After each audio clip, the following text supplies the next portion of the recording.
Thank you very much. I've been fortunate to have a fairly long and happy career as a research economist, but when I look back over my career, I see two very definitive periods when I was caught up in intellectual excitement, further periods of great creativity and happiness, and which I wish had never come to an end, golden eras. One of those was half a century ago as a graduate student in ag economics here at Cornell, and the other was as a division director serving under Pear when he was the Director General of IFPRI during the 1990s. So it gives me a double pleasure to be here and to reconnect on both those fronts, and to be able to say simply, Cornell, thank you, Pear, thank you, and if only we could do it all again. Some of you are under the impression, it seems from yesterday, that Pear is a nutrition economist, and you were arguing about whether he was a Cornell or an IFPRI nutrition economist. The Pear I know, who looks just like your Pear, is actually an agricultural production economist. All that work he did at CIAT, at the International Fertilizer Center, at early work at IFPRI, had very little to do with nutrition. It was all about agricultural technology, policy, ag research systems, about policies for raising productivity in agriculture. And I guess it's one of those characteristics of his greatness that he's had several careers. And in each of those careers, he has published and influenced opinion more than most of us would dream of achieving in one career if we devote our whole professional life to it. But it's back to that earlier career that I want to go back. Back in the 80s, when Pear and I were humbler researchers at Cornell together, it was our habit to occasionally repair to his room and smoke Pear's cigars. You could do that in those days. And out of those meetings grew a series of papers and projects where we were basically pushing back against the critics of the Green Revolution, who were becoming a bit prevalent at that time, and making the case, along with others, for the small farm development paradigm, that small farm development was the way to go. But this is a topic that's back on the table again. It may be that thanks in part to Pear's leadership through 2020, that agriculture is back high priority on the development agenda. But the small farm component of that development agenda is not necessarily back. It is much disputed at the present time. We oldies who argued for small farm development based our arguments on things like small farms were more efficient than large farms, very clear relationship between size and land productivity. So that was good for efficiency, for growth. We also saw small farms as being most of the poor rural people. So helping small farms was win-win for growth and poverty alleviation. Small farms were also good for food security. They grew more food to feed themselves. They also supplied local markets where, given poor infrastructure and high transport costs, that made important contributions to regional food security. And we also saw small farms as being important in stimulating the growth of the non-farm economy, that they had the kind of consumption patterns that when you gave them a little bit more income, say through agricultural growth, that they spent it locally, some of it on foods, but increasingly as they got a bit richer, spending it on lots of local goods and services like education, better schooling, better health for their kids, using local transport systems, going to the tea shop, improving their houses, the kind of activities that stimulated lots of employment-intensive growth in the rural non-farm economy. Again, adding to that win-win outcome, the growth and poverty alleviation. But this is a paradigm that is increasingly criticized today, not because it was necessarily wrong at the time, but because the world is changing. And critics see that maybe the world is changing in ways that is changing the desired distribution of farm sizes. They particularly point to the fact that we have had rapid rural population growth on a fixed land base in many parts of the world. We've had the onslaught of globalization and market liberalization. And we've seen the new emergence of entirely new kinds of technologies which really could change the whole economics of small and large farms. And the argument is taken to the extreme by people like Paul Collier, who argue for Africa, forget about small farms. That's a romantic thing from the past. You've got to focus on big commercial farms. Unfortunately, a paradigm that resonates very easily with senior policymakers. They look at America and they see big farms with big shiny tractors and combine harvesters and nice stainless steel silos. And they think, gosh, if we had some of those in our country, we would have high levels of agricultural productivity. And so the Paul Collier message resonates easily. It's much more difficult for someone to come along and say, well, you've got to think about this complicated agricultural transformation. You start with small farms and then as factor price ratios change, you slowly get bigger and bigger farms. That doesn't sell so well. So there's a lot of emphasis in many countries on the big farm, and possibly one of the driving factors behind a lot of the land grabbing that is now going on. What I want to do is to look at some of the evidence and arguments and sort of counter this debate, not necessarily coming out with the old position that it's all small farms at all costs, but maybe a more tempered position that can find a middle position in this increasingly polarized debate. It's interesting on the evidence side that despite all the people who want to ring the death bell for small farms, that they're actually continuing to grow in numbers. There are more small farms in the world today than there have ever been. IFPRI estimates there are about 450 million small farms less than 2 hectares today.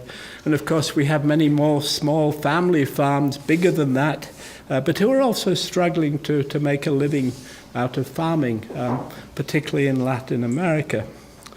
And what's going on is that despite some country and regional variation, we're generally seeing a pattern where farms are getting smaller and smaller, and they're getting more diversified out of agriculture. So you're seeing, I'm not so good at the graphics as some of you younger folks, but this is my attempt. But what we're seeing is a general shift towards this end of the diagram. We're getting to smaller and smaller farms, and we're getting higher percentage of income from our farm sources. A lot of people are getting trapped down here on small farms with limited opportunities to diversify, and that's where an awful lot of the rural poverty is today. But a surprising number of people are moving into this segment, particularly in fast-growing countries like China and India. So what we're seeing is the normal transformation model predicts that as countries grow, like China and India, that farm sizes will get bigger. The number of farms will shrink. People will move out of the agricultural sector. We're really not seeing that anymore. We're seeing what some people are now recalling a reverse transformation. That farms are getting more numerous and smaller, and rather than leaving the farm to go to the non-ag sector, people are trying to diversify into off-farm income from an agricultural base, from a farm base. I don't have time to go through all the numbers, but just very quickly, there's India, where you see the farm size, the average farm size is halved over this period, and the number of small farms less than 2 hectares has more than doubled. China, an interesting case, growing so fast that people are struggling to keep up with the normal transformation. The average farm size may have bottomed out now, they may have reached a tipping point, We don't have any data on the number of farms less than 2 hectares, but what we do have is this very dramatic data showing the decline in the importance of farm income in household livelihoods, dropping from 2/3 to 29%. I mean, these people are really very much part-time farmers in China today.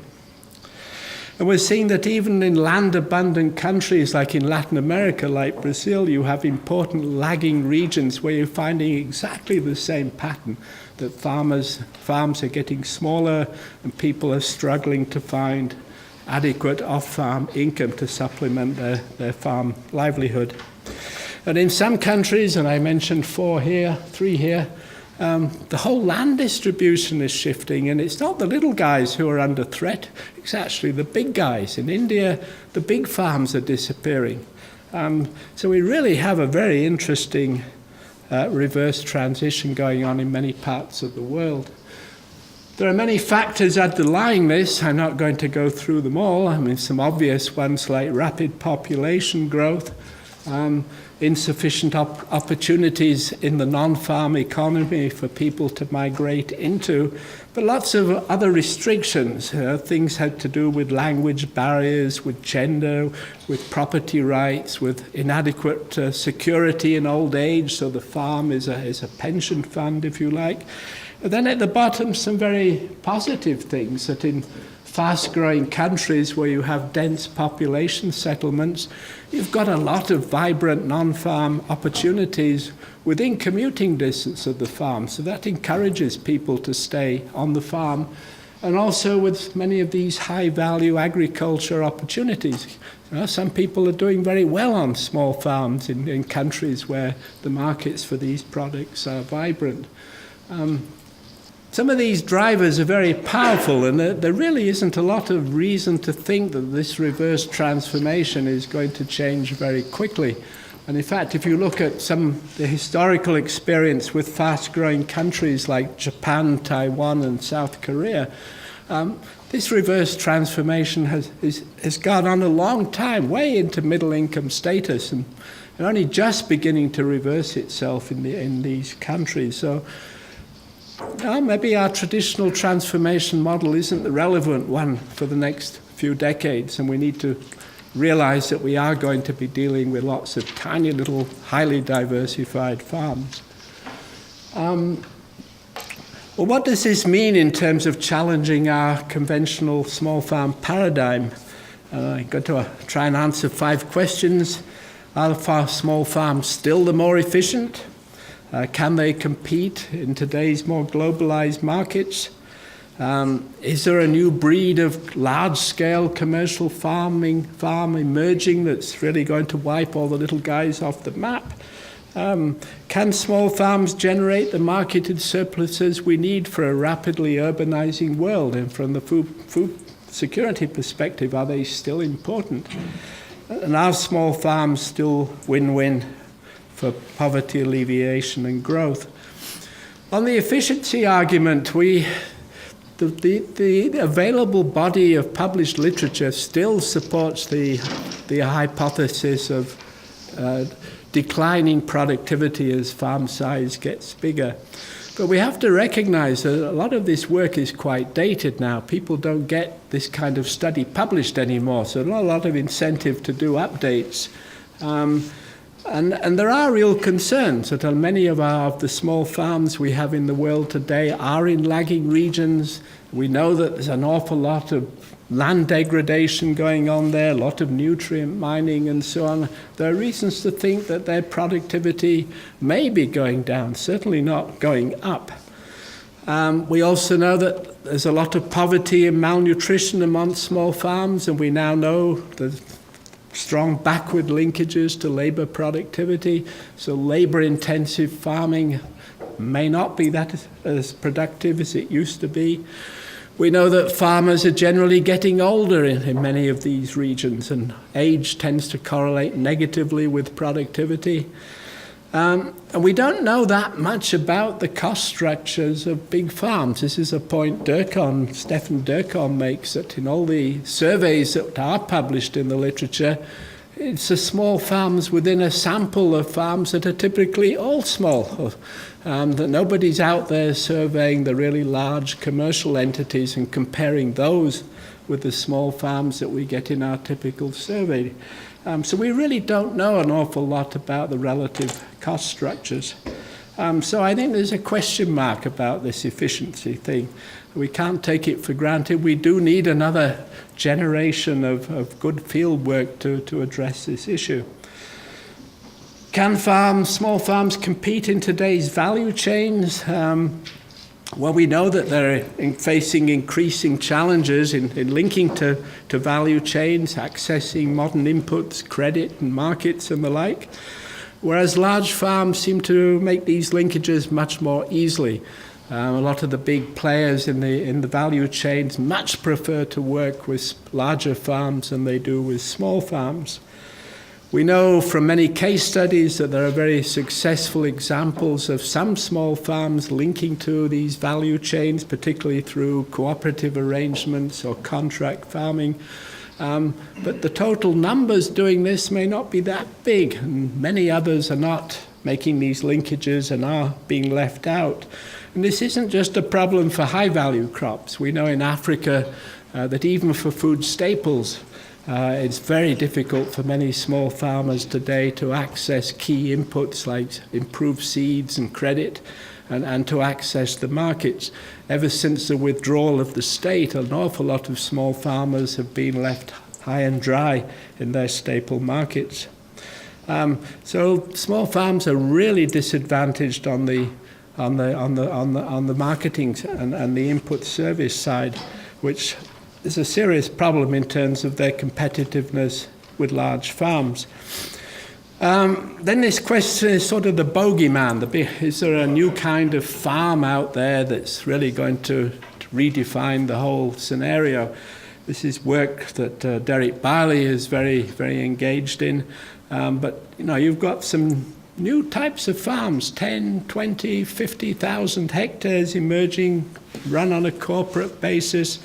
They're bringing in all the latest Western technology, the GPS-controlled precision farming, minimum tillage. They're bringing in the GM seed and agrochemical packages. And they back this latest technology with the investments and political connections that they have. If they need a road to get to market, damn it, they build it. They don't wait for the government.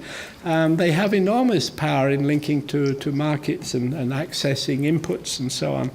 And there is a real worry that these kinds of entities may be a real threat to many small farms. And a very good example, good in the sense that it illustrates the point, is the encroachment of these Cerrado-type farms. The Brazilians are bringing their very successful model for developing the Cerrado area, which was very large commercial farming. They're bringing that technology to parts of southern Africa, like Angola and Mozambique, and you're seeing Brazilian investors buying up land, setting up these big farms. A good example of the kind of thing that Derek and others are worried about. Can small farmers really play a key role in food security today? Many of them are actually net buyers of food. They don't contribute to the national food security problem. They take care of their own food security. Yet we're moving from an era when most people lived in rural areas to one where the world is rapidly urbanizing. The UN predicts, for example, that Asia and Africa will move from about 40% urban today to about 60% by 2050. And this means most people who need food are going to be distant from the land, disconnected from the land. They're going to be at the end of the value chains. They're not going to be growing their own food. So their food security is going to be coming from large farms, maybe, and commercially oriented small farms, but not from this vast army of subsistence oriented peasant farmers, as Collier would call them. So it means if you're thinking about food security in the future, you really need two legs. You've got to have one leg which is taking care of all these poor subsistence-oriented people. They need help growing food for themselves. But to feed the urban populations, you've really got to have a second leg which is oriented much more at the commercial farm sector. And we would like to see as many small farms in that commercial sector as possible. But you cannot ignore the big, the medium-sized farms if you're going to feed the cities in the future. And that is a bit of a concern with the current global strategy for food security. It's very much focused on the first leg. Some donors are very resistant to even investing in the second leg. But we need that second leg for the future. And then finally, are smallholders still win-win for poverty and growth, poverty alleviation and growth? I've already argued that we don't really know the story at the moment about efficiency. There is concern that because they're getting smaller and poorer, that their household expenditure patterns are not quite what they used to be for stimulating the rural non-farm economy. Today it may well be that it's the medium and the larger size farms that have those strong growth linkages. Although I should point out that, small farms, about half the size they were during the Green Revolution. What we call a medium or a large farm today is what we actually called a small farm 40 years ago. So in a sense, those consumption linkages haven't changed much. It's just the way that we're labeling them. We've got too many farms that are too small now to have strong growth linkages. But we still got medium-sized farms, the kulaks, as Mella called them, that do provide those growth linkages. But they're now the medium-sized farms. What does all this mean? And I think it means we have to move away from the naive, small farm at all costs, all small farm strategy. We have to recognize now that there is much more diversity in the small farm population in terms of their sizes, in terms of their livelihood strategies. We've got less complementarity between poverty, growth, and food security goals. There are many more trade-offs now. And this has implications for the way we need to treat small farms. We need typologies, and we have to recognize that there are different types of farms in different contexts, and assistance programs for small farms has to be structured in that way. I'm not going to spend a lot of time on typologies. There's a lot of literature out there. There's a few people listed up there who've proposed typologies. Common characteristics of these typologies, though, are that the regional context, in terms of agricultural potential, access to markets, whether it's a dynamic or a stagnant region, and characteristics about the farms themselves, the assets they have, their business orientation, and so on. And my own preference, and this is a game we can all play, you can all make your own small farm typology, but I like this one where we distinguish between business-oriented small farms, who are either currently already successfully linked to value chains or could be with a little bit of policy assistance. We got smallholders in transition. These are people already finding viable non-farm opportunities, and it's a question of just how long and how much help they need to make that jump. And then you've got a lot of other people, the subsistence-oriented ones, who are trapped in low productivity farming, live in the wrong areas, they're too far from markets, they have other health or ethnic discrimination problems. And the same reasons that keep them in subsistence farming also keep them out of non-farm opportunities. There just aren't those opportunities in the places they live. And if you take these, say, three groups like this, obviously there's incidence will vary enormously by type of region. In a lagging region, you would expect a big pyramid, wide-based for subsistence farming, and very small bit for commercial. And if you took a lagging region in a slow-growing country, the worst possible situation, that would be a very flat pyramid. On the other side, in dynamic regions, some of the areas in India and China, you've got a lot of commercial small farmers now.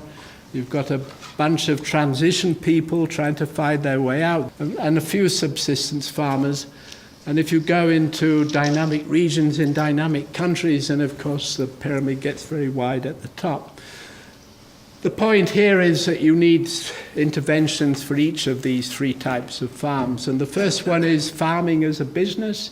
This is helping them with the right kinds of technologies, accessing inputs and so on, but on a commercial business basis. These little guys should not need subsidies. It should be on a market terms. And the thing is to get them linked into value chains on a sustainable basis without a lot of long-term subsidies. The transition guys, well, they need help getting training, they need to develop non-farm businesses and so on, but they need to get out of farming. Farming for them is it's growing their own food, it's hobby farming, whatever. And then the people at the bottom, farming for them is part of a safety net. They're trying to grow their own food. And the question there is it better to do cash transfers, or is it better to invest in agricultural research or whatever, or some combination of the two? Just finishing up, targeting assistance. Some things don't need to be targeted. Technologies that have spillover benefits, you may develop a maize variety for the commercial farmers, and if that's also appropriate for the subsistence farmers, it's wonderful, that's a spillover. Some things obviously do, like transfers, like fertilizer subsidies and so on. And then we need a basis for targeting. And this is where I'm going to end, that we need a lot more work on developing typologies where we can identify farm types on the ground. And right now there's a lot of GPS type work going on, GIS rather, looking at regional context, taking account of agricultural potential, population density, market access and so on, and overlaying you can identify areas, and each of those little areas would have its own viable livelihood strategies or development strategies. What we also need is to be able to disaggregate farms within those areas based on farm characteristics. And that's an area where there's hardly any research being done. But my conclusion would be that, yes, we need to recognize we've got a much more diverse problem than in the past, different types of small farms, more trade-offs between goals, that we really got to come to grips with the diversity of small farms. We need proper typologies, we need to be able to operationalize them on the ground, and we need the kind of tools that policymakers can use to achieve all that. Thank you very much.